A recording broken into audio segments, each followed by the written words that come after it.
It's vegan recipes with Pat and Emily. Hi, today on It's Vegan, I'm going to do a quick video where I am going to blanch and then freeze this broccoli. To start, you need to pick your broccoli from the garden. If you come in closer. You can see by these little yellow specks, the flowers that are opening up, that this is a little past its prime, but it'll be fine for blanching and freezing still. You can cut the broccoli into whatever shape that you would like. I will probably use this for stir fry or a side. So some of the prep work that you're going to want to do for this is make sure you have enough ice to blanch this. After we boil it, we're going to put it in ice water. You also want to make sure you have enough room in your freezer for it, and I'll show you how I like to freeze it. Some other vegetables that I would blanch and freeze would be like spinach, corn, cabbage would be something I would blanch and freeze, and it would all just be the same process.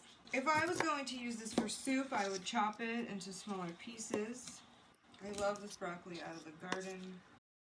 I filled this bowl like halfway full with water. I'm going to put ice in it and let it sit.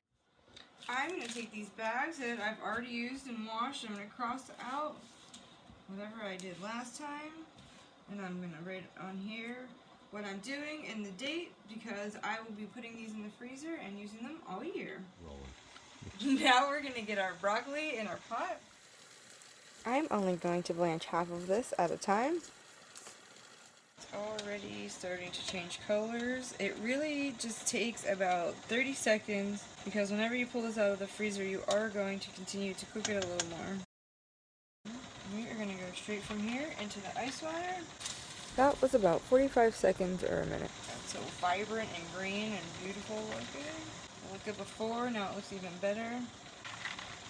And you want to cool it down quickly. You want to stop the cooking. Put it in the ice water to blanch it. Sometimes I blanch certain herbs before I freeze them. For example, basil, if I know I'm going to use it for pesto.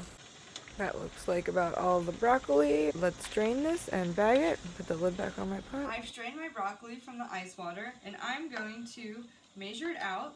I like to know how much I have in a bag, but if you don't care, you can just put however much you want in there. I'm going to do about 2 cups.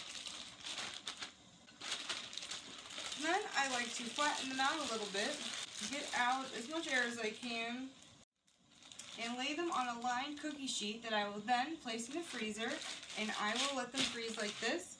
After I finish bagging this up, I have one more batch to blanch. I'll get it in the freezer, and then I'll show you what it looks like when it's all frozen. Alright, this is what they look like after they're frozen. I like to freeze them tall and skinny like this, so I can just stack these all up in my freezer. I find it very convenient. Thanks for joining me. I hope you found this informative, and I hope you'll come back and see us again next week. Bye!